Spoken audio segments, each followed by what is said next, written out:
السلام عليكم ورحمة الله وبركاته. أنا الآن عند مسجد قباء. هذا مسجد قباء، بس حبيت أوريكم اليوم هذا طريق السنة إلى الحرم النبوي، إلى المسجد النبوي. يعني الآن ما شاء الله لم ينتهوا بعد، بقي اللمسات الأخيرة، شغالين ليل نهار يشتغلون فيها. شكل جميل صراحة. بس مع هذا الخط إلين حتى المسجد النبوي. هذه حتكون إضاءات، لم ينتهوا بعد.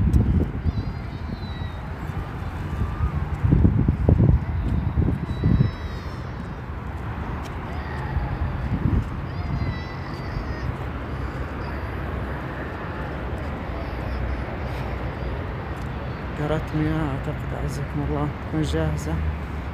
محلات حتكون جاهزة. هذه بجوار مسجد قباء لم ينتهوا بعد، لكن التي من بداية من الحرم انتهوا منها ما شاء الله. هذا طريق السنة، جادة قباء. ليش سموها طريق السنة؟ لأن النبي صلى الله عليه وسلم كان يذهب إلى مسجد قباء كل يوم سبت ويصلي في هذا المسجد. اللهم صل وسلم عليه. تخيل واحد لما يمشي من هنا مكان مشى مع النبي صلى الله عليه وسلم.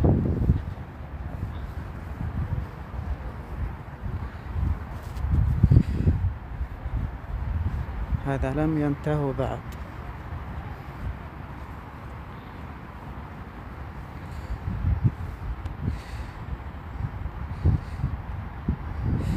طيب أنا برجع لسيارتي، بس حبيت أصور لكم وأرجع. خلاص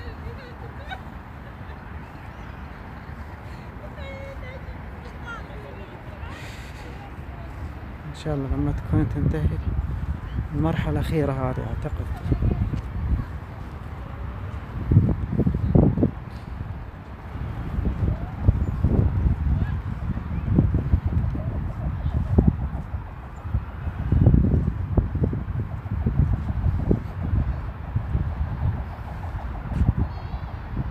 هذا حي الخاتم، حي الخاتم العصبة.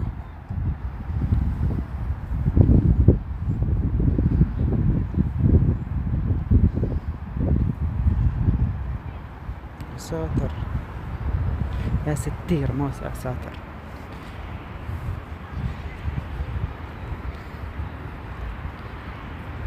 لم ينتهوا بعد.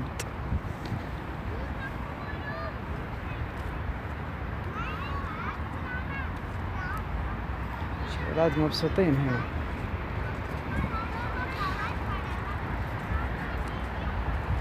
مسجد قباء أول مسجد بني في الإسلام. هذا أول مسجد بني في الإسلام. في حديث الترمذي: من توضأ في بيته، النبي صلى الله عليه وسلم يقول: من توضأ في بيته وذهب إلى مسجد قباء وصلى ركعتين له كأجر عمره. لكن في تنبيه مهم، يعني من توضأ في بيته هذا شرط. من توضأ في بيته، يعني اللي بيجي يزور المدينة يستحسن يتفضل من الفندق الروتيل وينويها، يعني ينوي انه يقول انا بروح اصلي في مسجد قباء، حتى ان شاء الله يكتب له اجر العمرة، ركعتين اجر عمرة في اي صلاة. يعني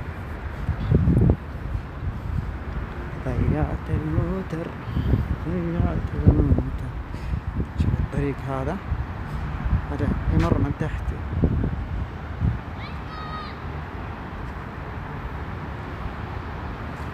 شوف الطريق هذا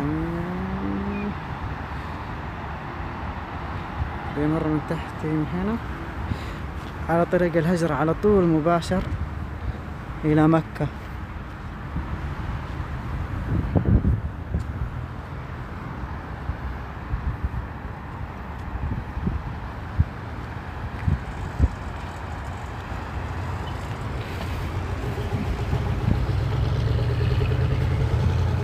يلا استودعكم الله الذي لا تضيع ودائعه لن ينتهوا بعد إن شاء الله، شهرين بإذن الله يخلص إن شاء الله. استودعكم الله، السلام عليكم.